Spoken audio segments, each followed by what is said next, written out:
இனிமேலாச்சும் எங்களுடைய மீனவர்கள் பாதுகாப்பா இருக்கிறதுக்காக இந்த கச்சத்தீவை இலங்கை கிட்ட இருந்து மீட்டு கொடுத்துருங்க, அது போதும்.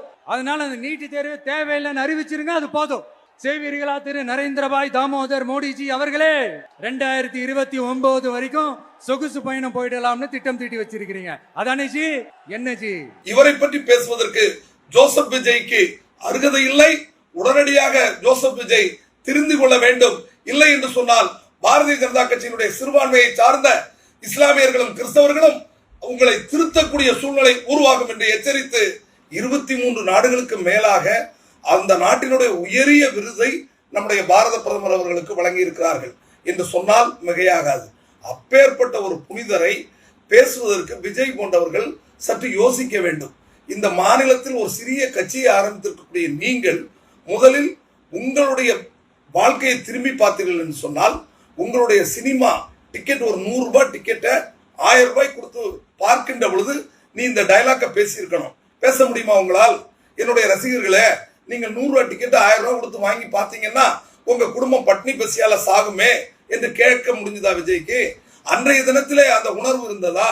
இன்றைய காலகட்டத்திலே ஏதோ புதிய ரட்சகர் உதயமானதை போல விஜய் பேசுவதை வன்மையாக நான் கண்டிக்கிறேன். திரு விஜய் அவர்கள் ஒழுக்கமாக முதலில் அரசியலை கற்றுக்கொள்ள வேண்டும். எடுத்த எடுப்பிலேயே வந்தவுடன் பாரத பிரதமரையும் அல்லது பாரதிய ஜனதா கட்சியையும் பேசுகின்ற ஒரு சிறிய அருகதை கூட உங்களுக்கு இல்லை என்பதை சுட்டிக்காட்ட கடமைப்பட்டிருக்கிறேன்.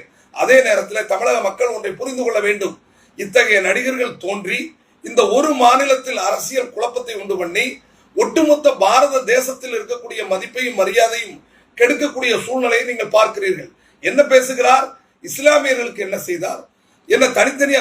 மோடியினுடைய தாரக மந்திரமே தனித்தனியாக இஸ்லாமியர்களுக்கு இது, இந்துக்களுக்கு இது, கிறிஸ்தவர்களுக்கு என்று தனித்தனியாக இல்லை. சப்கா சாத் சப்கா விகாஸ். அதான் மோடி. எல்லாருக்குமான பிரதமர், சமத்துவத்துக்கான பிரதமர், உண்மையான மதச்சார்பின்மைக்கு எடுத்துக்காட்டாக திகழ்ந்து கொண்டிருக்கிற பிரதமர். இவரை பற்றி பேசுவதற்கு ஜோசப் விஜய்க்கு அருகதை இல்லை. உடனடியாக ஜோசப் விஜய் திருந்திக் கொள்ள வேண்டும். இல்லை என்று சொன்னால் பாரதிய ஜனதா கட்சியினுடைய சிறுபான்மையை சார்ந்த இஸ்லாமியர்களும் கிறிஸ்தவர்களும் உங்களை திருத்தக்கூடிய சூழ்நிலை உருவாகும் என்று எச்சரித்து என்னுடைய கண்டனத்தை பதிவு செய்ய விரும்புகிறேன். நன்றி, வணக்கம்.